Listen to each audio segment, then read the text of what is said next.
Bueno, a ver si sale esto.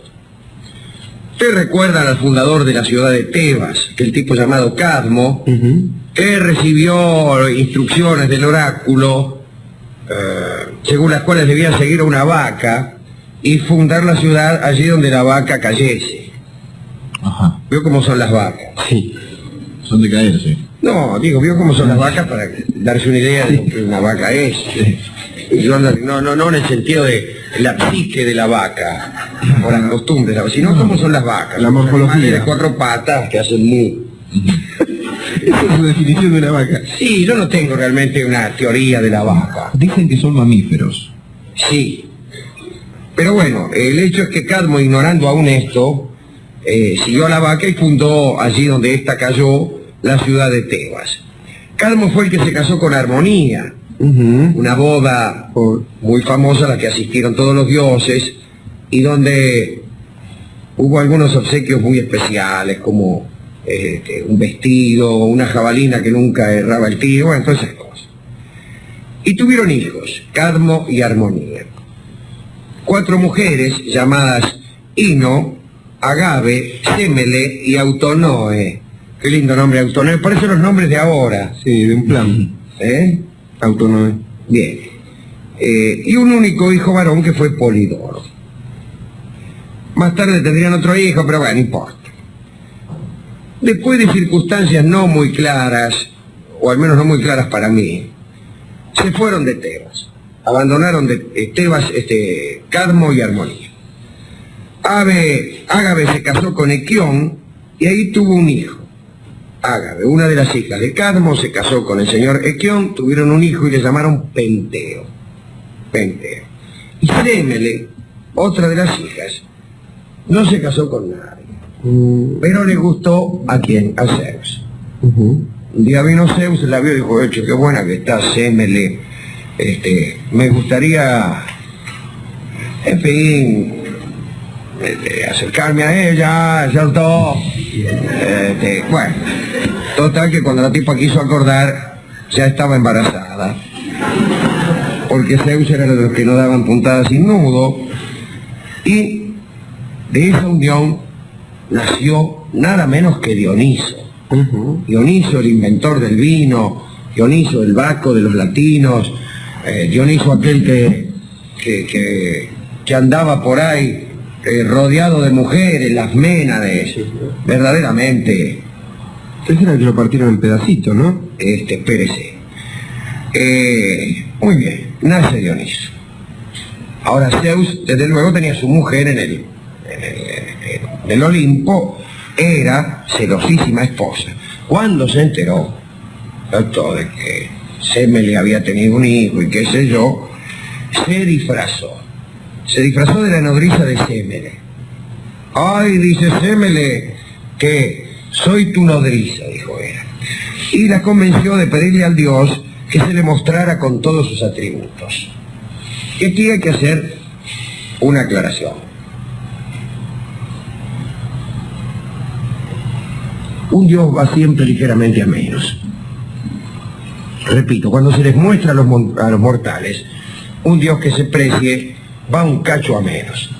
Porque la visión del dios en todo su esplendor, con todos sus atributos, ocasiona la muerte. Es de una naturaleza tan poderosa que uno lo ve y se muere. Ves al dios con toda su maravillosa gloria y te morís. Entonces, el dios, para presentarse ante aquellas mortales a las que seduce, va un poco a menos. Un poco sin afeitar, las uñas sin cortar, mal vestido, un velo de opacidad para ocultar el esplendor, y así la tipa, digamos, soporta la grandeza de Dios.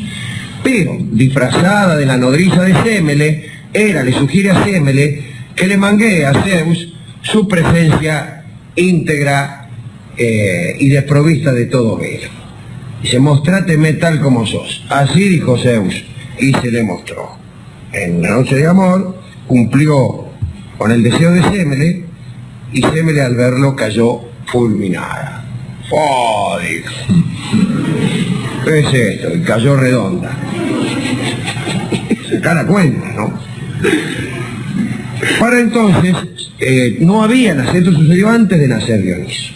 Fíjese, que si sería mala, era. Dañina. Dañina, porque sí. acá entre nosotros, total, ahora son dioses que ya no existen. Bueno, Semele estaba embarazada de 6 meses. Y, bueno, al ver que la chica había muerto, Zeus, estaba ahí con todos los atributos a la vista, rescató al niño, se lo cosió en un muslo. No le pregunten cómo. No me pregunten cómo, para eso era un dios. Claro. Muere la madre, el tipo se hace cargo del niño, ya, es una operación, ríase de este tipo, ¿cómo se llama? No sé, esos que hacen operación y salen en los diarios, bueno. Ajá. Sí, el injerto, es un injerto. sí, qué sé yo, bueno. El tipo le sacó al niño y se lo cosió acá en un muslo. Se hizo un agujero en el muslo, metió al pibe ahí, se lo cosió y lo tuvo los 3 meses que le faltaban para cumplir su gestación. Le daban el asiento a los colectivos, a Zeus. Ay, parece mentira, dice, nadie le da el asiento a un señor embarazado, y el tipo Zeus con el muslo hinchado. Bueno, claro, se le movía el muslo. Y siéntese, señor, dice. Bueno, pero mire usted. y así es como del muslo de Zeus nace Dioniso. ¿Qué va a ser? Debió ser un cuadro dantesco aquel parto. Sí. Pero bueno, así fueron las cosas. No se sabe si fue incluso una matrona o a un traumatólogo. Claro, claro. O si fue cesárea fue seguro. Claro. Ahora, una de las hermanas de Semele, después del nacimiento de Dioniso, celosa de que la finadita hubiera tenido como amante nada menos que al dios, hizo correr la bolilla de que en realidad Semele había tenido una aventura con un mortal cualunque, que no era Zeus, sino que era un chabón cualquiera, y que en realidad Dioniso no tenía ninguna jerarquía divina, sino que era hijo de cualquier longipietro. Zeus ahí se enojó y la fulminó por... ¿Cómo? Por andar diciendo eso, imagínese. Ajá. Pero confirmó que era verdad que decía eso. No, justamente. ¿Me entiende cómo era el asunto? La hermana de Semele andaba diciendo, el pibe no es hijo de Zeus, es hijo de cualquier... Y Zeus ahí la escuchó, así que anda diciendo, y la fulminó. Porque él cuando tenía que coserse un chico al muslo se lo cosía. Pero cuando te tenía que fulminar, te fulminaba. No le andaba con chiquita. No, en realidad convenía estar siempre lejos de sujetos como ese. El niño nació, Dioniso, ahí está. Creció. No, un poquito menos, así. Y por ahí llega a determinada edad y tomó la decisión de vengar la memoria de su madre. El pibe. Mirá vos. Y marchó hacia Tebas. O si esto tuviera algo que ver con vengar la memoria de su madre, pero así era el tipo. Marchó hacia Tebas, ciudad gobernada por Penteo, ¿cierto? Pero ¿quién era Penteo? Penteo nada menos que el hijo de Ágave, la que había andado diciendo que él no era hijo de un dios. ¿Entiende? Como bien toda una cosa esta familiar, ¿vio? Que me dijo, que me dijiste, un relajo. Me voy a vengar, dice, del hijo de Ágave. Muy bien. Va a Tebas, dice, a ver, ¿dónde está Penteo? ¿Qué sé yo?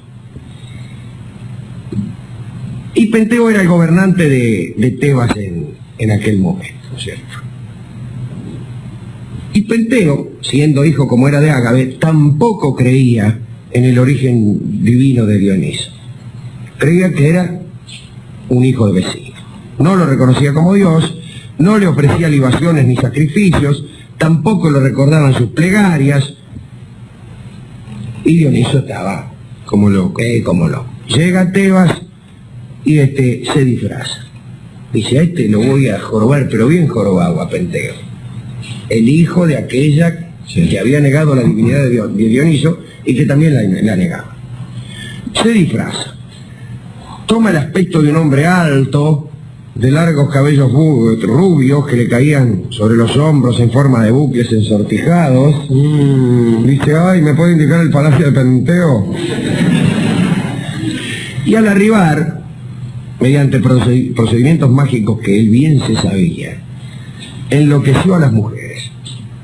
Un pase mágico, todas las mujeres de Tebas se volvieron locas. ¿En el peor sentido? En los dos sentidos. Ajá. Y rajaron hacia el monte Citerón, que era uno de los 3 montes que rodeaban a Tebas. Y bueno. Penteo, queriendo poner en orden la ciudad, vio que todas las mujeres se como una loca, ¡ay, Simón, Simón! Y rajaban para el monte Citerón. Mandó a los guardias a apresar a las mujeres. Y se agárrelan. Las hizo atar con cuerdas para evitar que escaparan. Ahí esperó que la locura llegara a su fin, ¿no? Luego envió a otro grupo de soldados para que apresaran al rubio. Y se apresen ahí al rubio Millán, es el tipo ese rubio que llegó. Penteo estaba convencido de que el rubio tenía algo que ver con el desorden, pero no lo había reconocido como Dioniso y mucho menos como Dios. Los soldados apresan al rubio, que en realidad era Dioniso. Dioniso no ofrece ninguna resistencia, le ponen grillos en los pies, una red sobre el cuerpo y lo conducen hasta el palacio de Penteo. Llega la caravana y las mujeres que estaban ahí atadas repararon en la presencia del dios. Y ahí les agarró todavía más locura, se libraron de las ataduras y salieron rajando otra vez a los montes, al grito de Evoé, que quiere decir agáchense que vienen los indios. Y que es, por cierto, el grito proferido por las vacantes en los rituales dionisíacos. Claro, cuando ve huir a las mujeres otra vez, esto acrecienta la sospecha de Penteo acerca de este rubio. Y dice, ¿de qué la va este? Y le dice, ¿qué juega?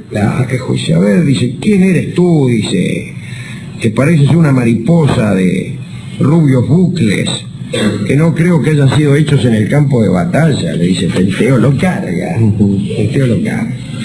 Y Dioniso dice, yo vengo de Lidia y me envía el dios, Dioniso, para pedir que se celebren aquí sus fiestas. Penteo dice, ¿qué fiesta? Dice, ¿cuándo son las fiestas? Y Dioniso, disfrazado, le dice, las fiestas son de noche, pues la oscuridad es venerable. Y Penteo le dice, pero eso es corrupto para las mujeres. Las mujeres, dice, mire, si van a salir de noche las mujeres.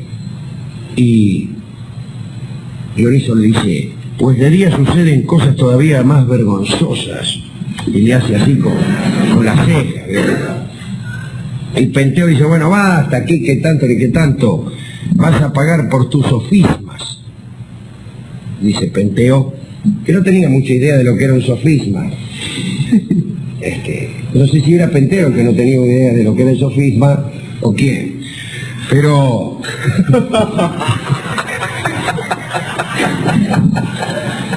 dice, vos tenés que pagar por tu sofisma. Y Dioniso alzó la vista, lo miró fijamente y le dijo lo que hubiera dicho yo, ¿más qué sofisma? ¿Quién es? Dice. Claro, qué sofisma ni qué niño muerto, dice. El que vas a gatillar, dice, sos vos por tu ignorancia e irreverencia ante el Dios. Entonces, Penteo dice, enciérrelo en los establos a este desgraciado. Aquí yo soy el rey, qué sé yo. Lo encadenó y se burló de él. Dice, ¿por qué no le decís a tu Dios, dice ese Dioniso, a ver si te viene a rescatar? A ver, baila. Y lo hacía bailar, le tiraba bondazo en la pata. Todas esas cosas para que el tipo bailara, ¿no? Y entonces ahí Dioniso se enojó, dice, bueno, terminó el asunto. Se liberó de las cadenas, avivó las antorchas que colgaban de las paredes con un solo gesto, incendió el palacio primero y hizo temblar la tierra después para que nada quedara en pie. Sí nomás, ¿no? Ajá. Dice, ahora vas a ver. Intentando de tierra una cosa. Y Penteo, que era más cabeza dura, que no había forma de hacerla entender. No había forma de hacerla entender. Pensó, dice, oh, mirá vos, está temblando la tierra, y si ahora se le va a caer el palacio encima a este desgraciado. Sin darse cuenta de que era el tipo, ¿no? Que lo provocaba. Y en eso estaba mirando el palacio que se venía, dice, ay, ya está, mirá cómo se le viene el palacio encima. Ay, dice, porque era del interior, era.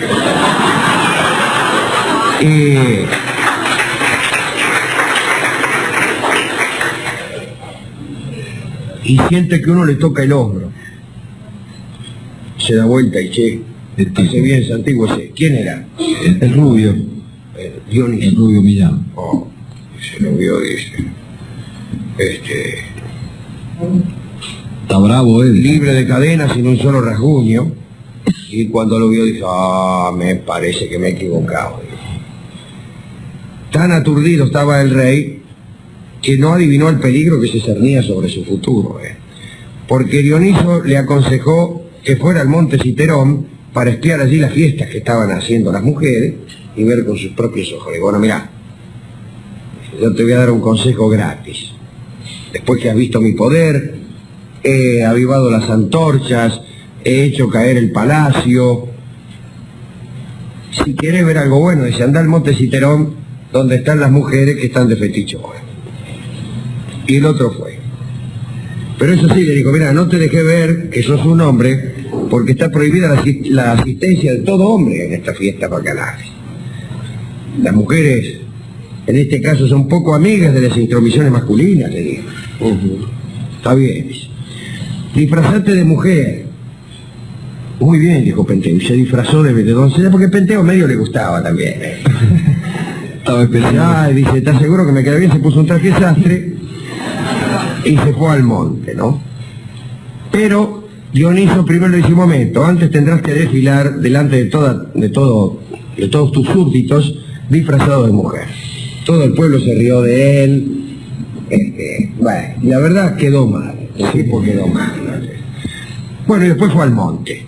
Se subió a un árbol, se escondió en el follaje y esperó que empezara la fiesta. Y Dioniso hizo que la apariencia de Penteo se convirtiera en la de un león. Cuando las mujeres vieron al león, empezaron a agitarlo al árbol donde estaba trepado para que cayera y para matarlo. Penteo cayó, las mujeres lo tumbaron en el suelo, se abalanzaron sobre él sin reconocerlo, y bueno. Lo ensartaron. No, peor que eso, se lo comieron. Ajá. Lo mataron y se lo comieron crudo. Y él gritaba mientras se lo comía. Sí, lo gritaba como un león. No, ya gritaba como Penteo, pero las mujeres ya no le importaba. No le importaba nada, ¿vio? Sí. Soy yo Penteo, incluso desde adentro de las personas que se lo iban comiendo, ¿no? Yo dice, golpeaba, este osobuco grita. Soy yo Penteo, y ya se lo habían lastrado. Las mujeres sacaban espuma por la boca, con los ojos convulsionados, no lo escucharon. Primero le arrancaron el hombro derecho, después, bueno. Tenían hambre. Todo, hasta el último pedazo, y las ménades con las manos ensangrentadas jugaron con los restos a arrojarse las carnes de Penteo unas a otras. Es un horror. Lo único que desperdiciaron el grito, como dice usted. Sí. Y finalmente clavaron la cabeza de Penteo en lo alto de un tirso. Un tirso era una vara que le servía de cetro en las fiestas bacanales, y comenzaron una marcha hacia la ciudad para que todos vieran su sacrificio en honor al dios. Cadmo, cuando vio que traían la cabeza de su nieto clavada en la punta del tirso, bueno, dijo, es mejor no meterse con Dioniso. Así se las gastaba Dioniso. Esto que fue lo que hizo Dioniso con Penteo. Limpió Penteo, el hombre que no quiso creer en la divinidad de Dioniso. Todo esto tiene, por supuesto, una moraleja. ¿Cuál es, Alejandro? No sé. Conviene creer en la divinidad de Dioniso.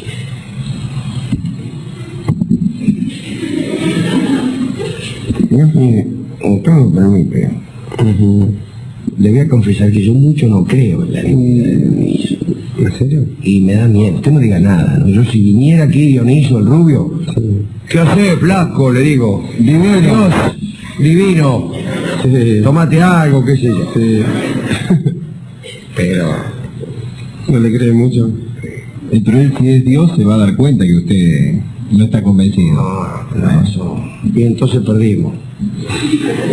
Pero si se da cuenta, por ahí le creo.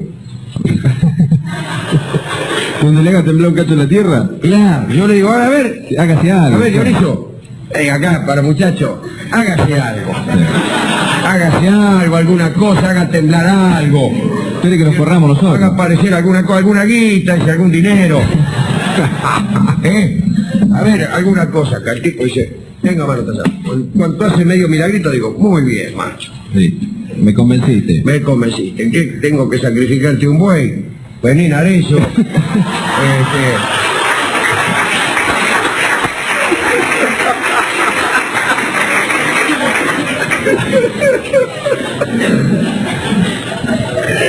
¿Qué querés que haga?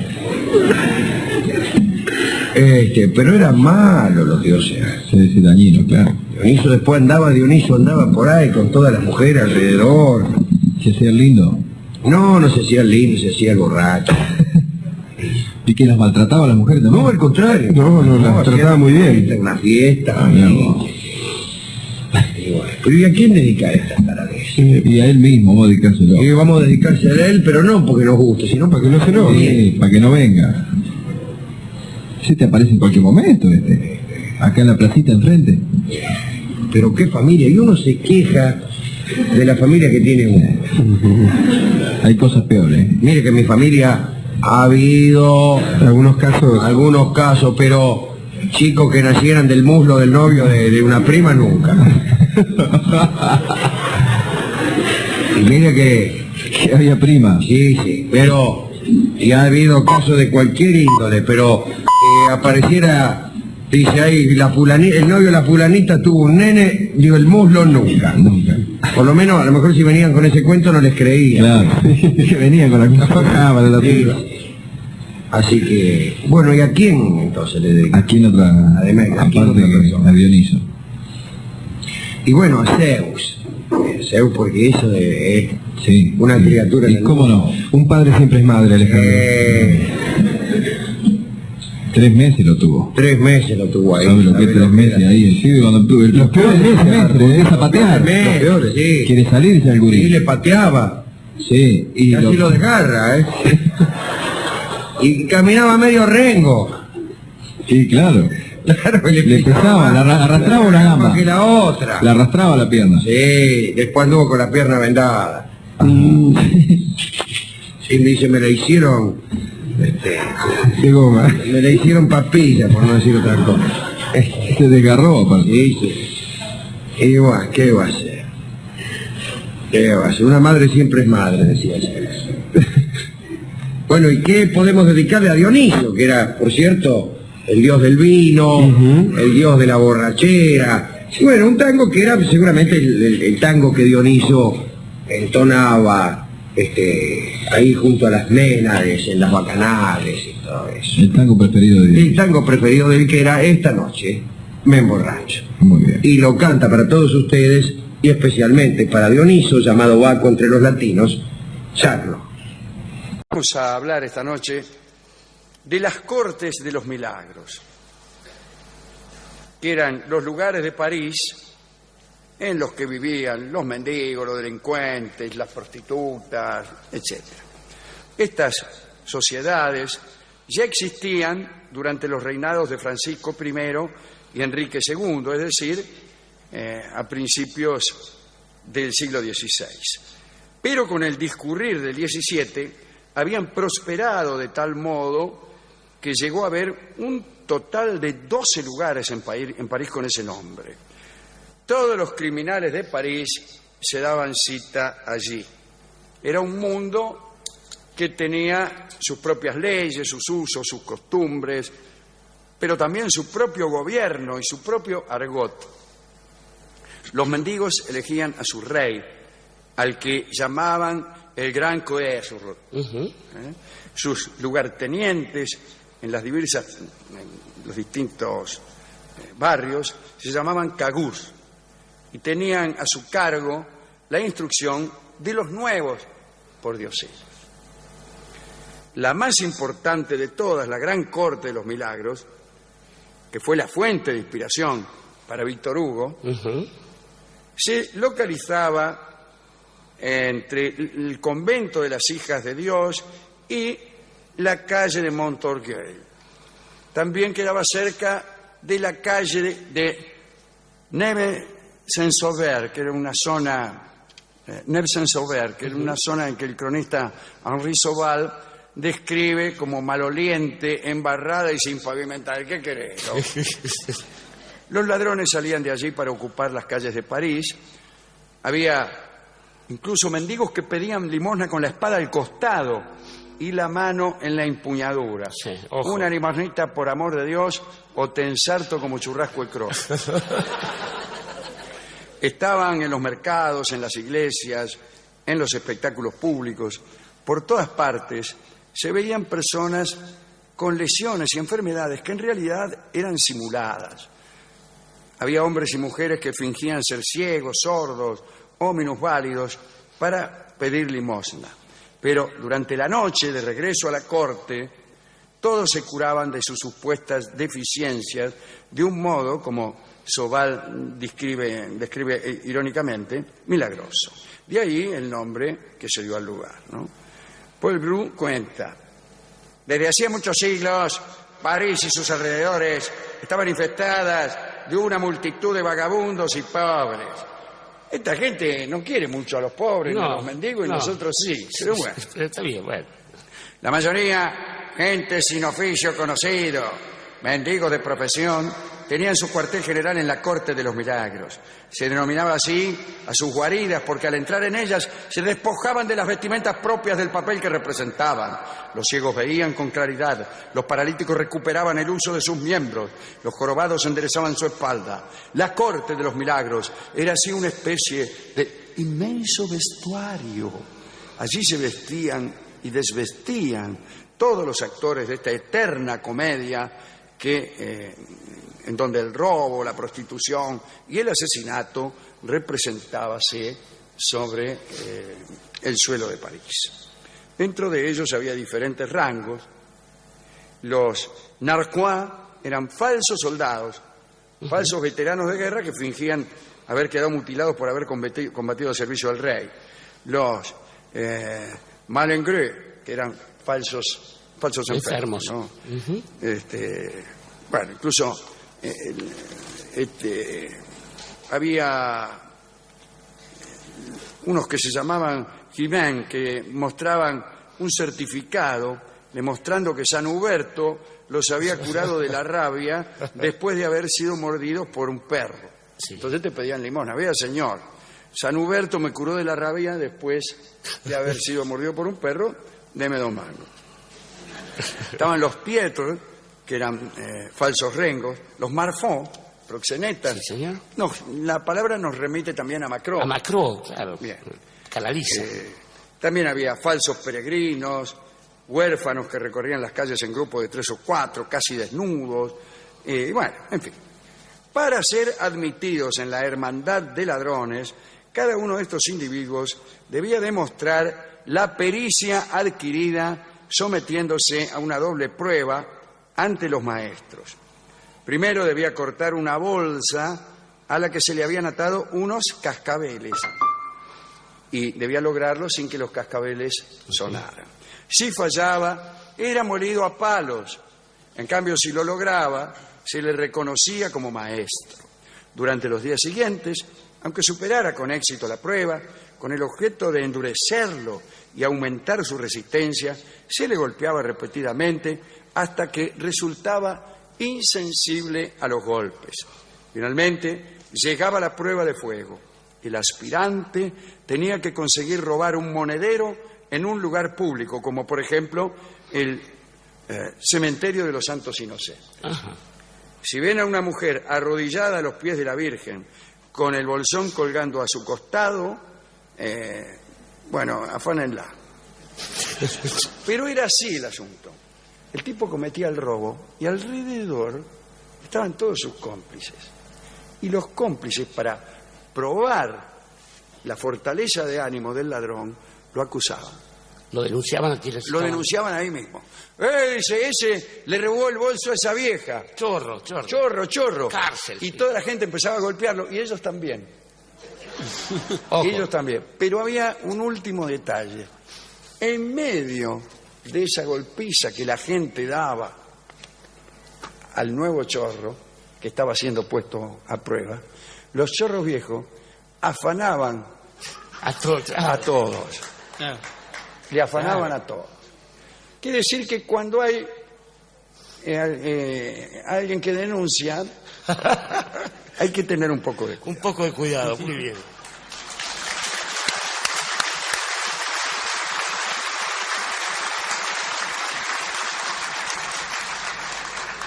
Bueno, la gente que venía del campo en busca de trabajo y veía defraudadas sus esperanzas, también se unía a estos chorros, de manera que la corte, la Cour de Miracle, se aumentaba en su dimensión. Durante el reinado de Luis XIV, las historias sobre aquel misterioso lugar y las extrañas metamorfosis que allí se producían estaban tan de moda que el 26 de febrero de 1653 se representó un ballet ante Luis XIV, Ana de Austria y el cardenal Mazarino. Se trataba del famoso ballet de la Nuit. En una de las escenas, los mejores bailarines y los más distinguidos personajes, muchos cortesanos trabajaban allí, ¿no? Entre ellos el propio Lully, que era el director de orquesta de la corte, el más famoso de los compositores de aquella época, uno que dirigía con un bastón largo, Lully, y ¿sabe cómo murió? Se pegó un bastonazo en el pie, Ajá. le agarró una gangrena y se murió. Pero bueno, todos interpretaban papeles de habitantes de la corte de los milagros. El título era Concierge et les locataires de la Cour de Miracle.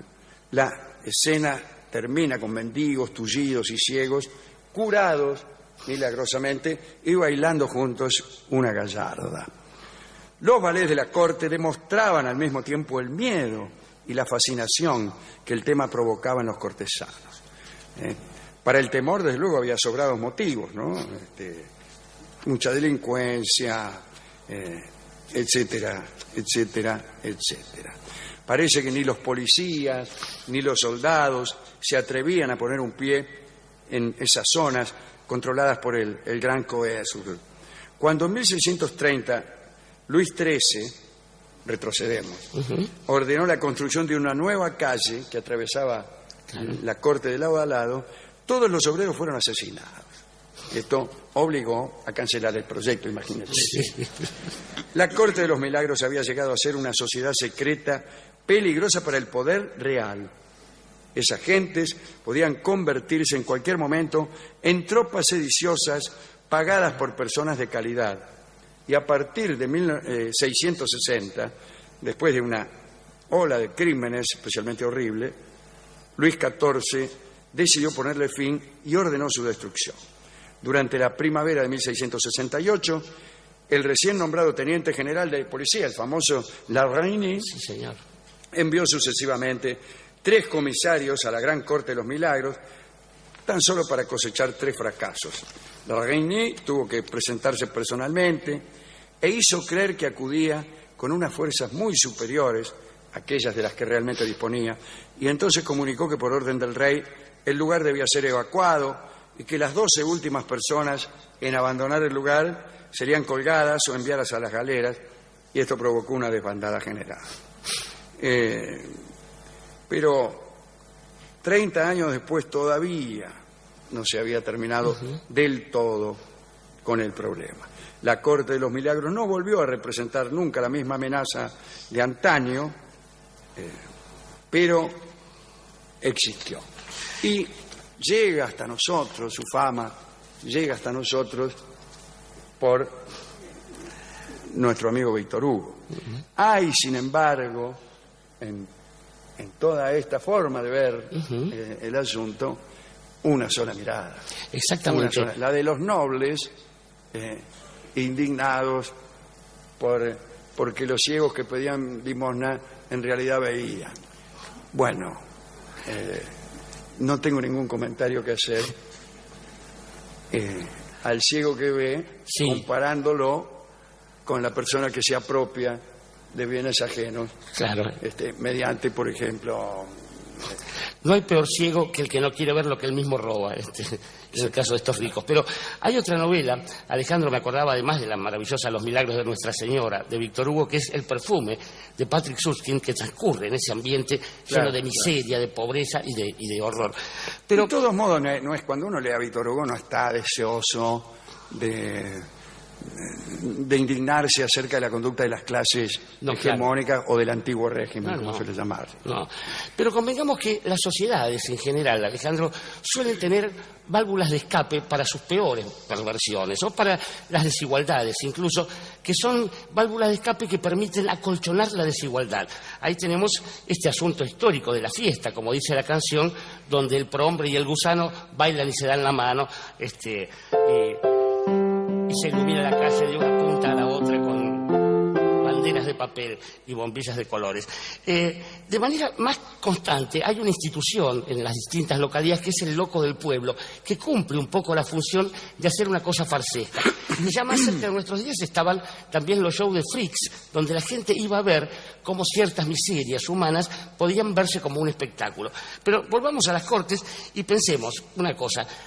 Cuanto más grande la Corte de los Milagros, más grande la desigualdad de la sociedad. Justamente lo que usted decía, no era un milagro que esta Corte se hubiera convertido en la mitad de la ciudad de París. Claro. Era la tremenda desigualdad de los Luises. Segundo riesgo. O sea, lo que era mentira es que eran ciegos o tuertos, Claro, pero el resto no era mentira. el resto no era mentira. Su pobreza y su indignidad eran... Ahí nace otro problema, y es la idea de que aquellos estafadores en realidad son los pobres. Los pobres nunca están del lado de los estafadores. Los pobres nunca engañan respecto de sus propias miserias. Hay otro riesgo peor, y es que ese espectáculo, más o menos controlado, manejado, se convierte en algo institucional y uno, por ejemplo, asiste a eso como una mera cosa de humor, que no tiene que ver con otro grado de miserias.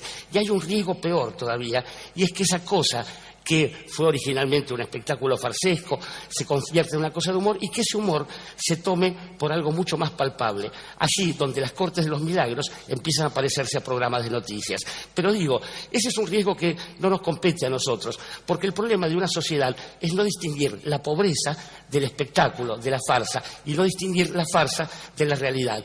Cuando una sociedad corre ese riesgo, querido Alejandro, se enfrenta a este clima tremendo, terrible y delicuescente, que es el que lo asiste a uno cuando se despierta después de una tremenda borrachera y ve el mundo tal como es en una triste mañana de carnaval.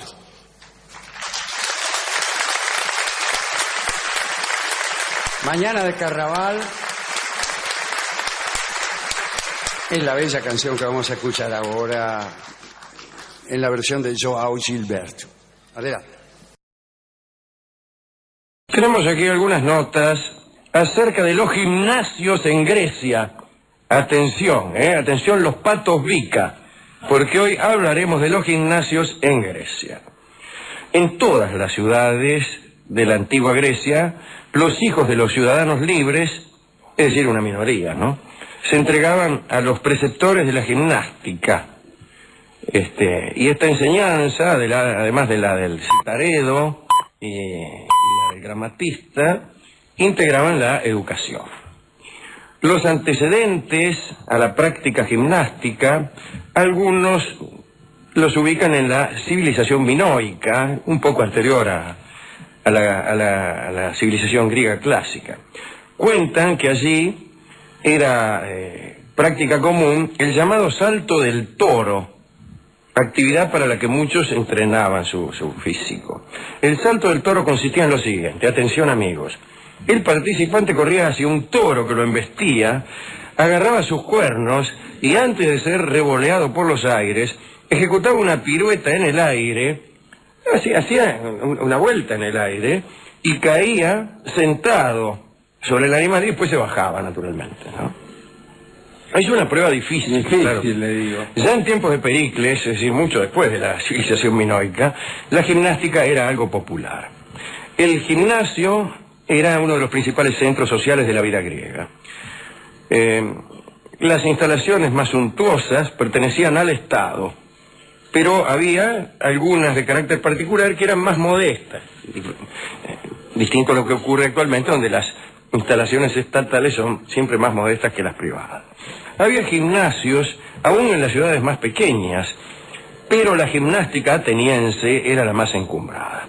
Allí los muchachos entrenaban para el pentatlón, que incluía la carrera, el salto, la lucha a brazo partido, que se llamaba pancracio, disculpen ustedes, el lanzamiento del disco y la jabalina, van 5, ¿no?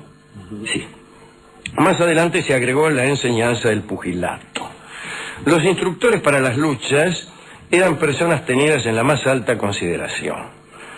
Un señor llamado Melesias, en cuyo honor llegó a cantar nada menos que Píndaro, tenía entre sus discípulos 30 vencedores olímpicos. ¡Fua! Es el comentario que hacemos. En los gimnasios, los jóvenes se cubrían el cuerpo con aceite de oliva cuando se ejercitaban. Qué rico, ¿no? Claro. Al luchar entre sí, entonces, tendían a ponerse un poco refalosos. Claro. Y desarrollaban, en virtud de este carácter untuoso, una fuerza notable para intentar superar los efectos del aceite. Tenían que apretaban mucho con los dedos. Los profesores griegos de gimnasia se llamaban paidótribes. Fueron los primeros en la historia que diseñaron sistemas de actividad física, tanto para los atletas como para todos los giles, ¿no? Estos paidótribes desarrollaron 3 programas distintos de ejercicio de gimnasia. Uno, señora, para el mantenimiento de la condición física. Otro para el entrenamiento militar, y un tercero como parte del régimen de adiestramiento de los atletas, es decir, para fines lúdicos, o agonales, sería mejor decir. Entre los funcionarios de los gimnasios, el Estado nombraba a los gimnasiarcos, quienes podían incluso eliminar de los establecimientos a los sofistas, los retóricos y los filósofos, que iban ahí a mirar. Me imagino, ¿a qué va a ir un sofista a un gimnasio?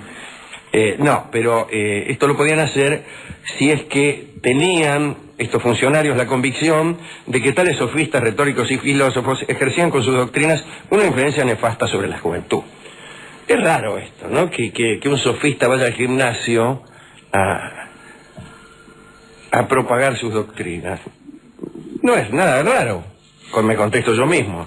Si era una institución a la que concurrían los mejores jóvenes, equiparable a los colegios de nuestra época, pues ¿dónde va a ir un sofista, un filósofo y un retórico a propagar sus doctrinas, sino justamente allí?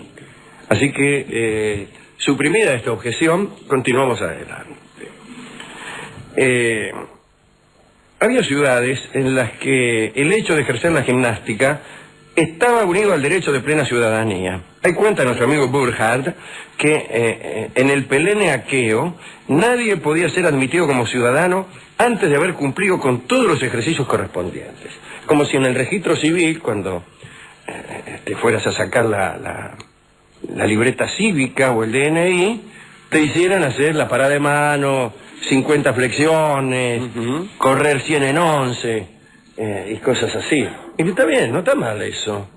No está mal. Algunas de las obligaciones de la tremenda vida ciudadana de la ELADE resultan muy simpáticas. La de pertenecer al coro, por ejemplo. Tenías la obligación como ciudadano de pertenecer al coro.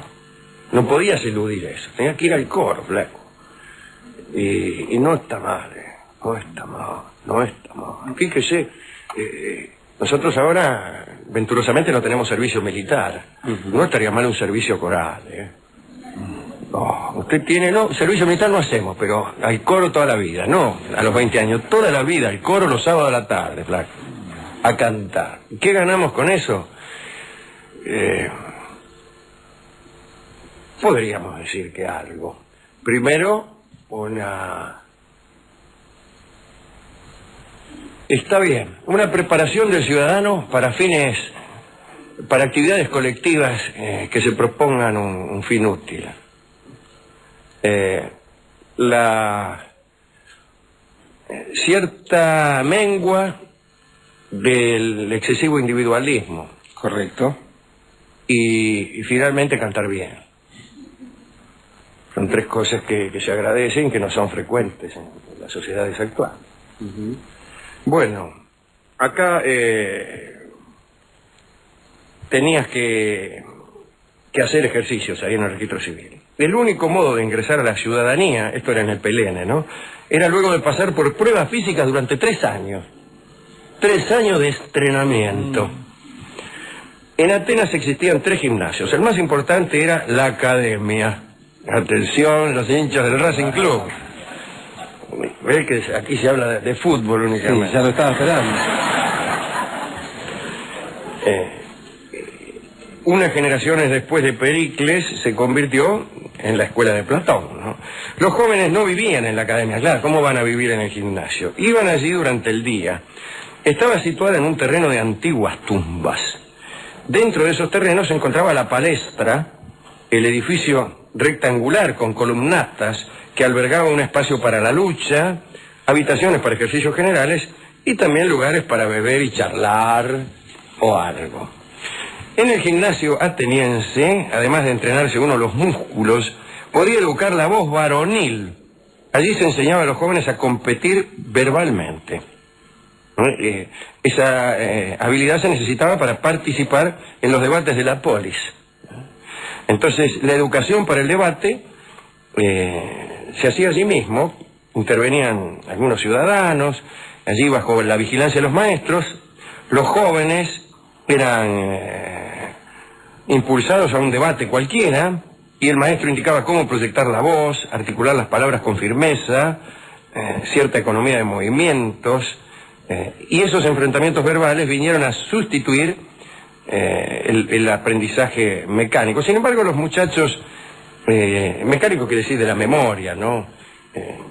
Había muchos que aprendían a memorizar amplias partes de poemas homéricos que se utilizaban después como referencia en las discusiones. Bueno, en Esparta la cosa no era solo del cuerpo, ¿no? La discusión no formaba parte del entramado cívico. Además, en Esparta el gimnasio pretendía desarrollar solamente la capacidad del joven para causar daño. No existía el espíritu agonal. El gimnasio espartano estaba rodeado por un foso, de modo que los jóvenes combatían entre sí con ferocidad y se arrojaban unos a otros a ese foso. Esparta fue una de las pocas ciudades que propició que las muchachas practicaran la lucha, pero en realidad era porque creían que el ejercicio las preparaba mejor para el parto, ¿no? Un último detalle. Como hemos dicho alguna vez, las mujeres no podían participar ni de las competiciones, es decir, no solo no participaban de las competiciones, no podían verlas tampoco, ¿no? En Olimpia, donde se celebraban los Juegos, no intervenían, no podían ni mirar. Se cuenta una historia probablemente inventada. Ferénica de Rodas era una dama que decía ella misma ser descendiente de Heracles, y algunos le creían porque era hija de un campeón de lucha y madre de otro campeón. El ansia maternal por alentar a su hijo en una olimpiada la impulsó a disfrazarse de hombre y colarse entre los atletas para ver. Se hizo pasar por un atleta y se coló para ver, pero su entusiasmo la delató. Según la crónica, Ferénica se precipitó hacia la arena a saludar a su hijo que había ganado, y se le cayó el disfraz y fue reconocida, ¿no? La ley decía que la mujer encontrada en falta tenía que ser pasada por las armas, pero se cuenta que en favor de Ferénica acudió a testimoniar desde el cielo el mismísimo Heracles. Son cosas que pasaban antes. La justicia andaba distinto. Y Heracles la reconoció como de su progenie y la perdonaron. Pero, para impedir que el caso se repitiera, quedó prescrito que a partir de entonces todos, atletas y entrenadores debían presentarse desnudos en los Juegos. Esta es la historia inventada para justificar esa costumbre. Efectivamente, luchaban desnudos. Y el entrenador también estaba ahí a un costado desnudo. Con una E pintada. Claro. Ajá. Así que dicen que era para eso, para evitar que ninguna mujer se hiciera pasar por hombre y pudiera contravenir aquella disposición discriminatoria y abominable, desde luego. Bueno, eso es todo lo que tengo que decir. ¿A quién quiere dedicar a algo usted, no? Esta cosa gimnástica que hemos tenido. Aquellos que han aprendido el arte de desempeñarse bien en un coro. Ah, claro. Está bien, a los coreutas en general, a los coreutas y a los ciudadanos que hacen prevalecer la armonía del conjunto por sobre sus intereses. Y aquellos que perteneciendo a un coro hacen esto. Tratan de que el coro suene bien y no de destacarse ellos. Correcto. Pero que ese es el buen coreuta. El buen coreuta es ese, ¿no? Bueno, hemos ido a la discoteca, no encontramos gran cosa, pero como el gimnasio formaba parte de la vida estudiantil, hemos elegido esta habanera que se llama Estudiante y que va a cantar don Carlos Gardel. Adelante. Muchachitos de mi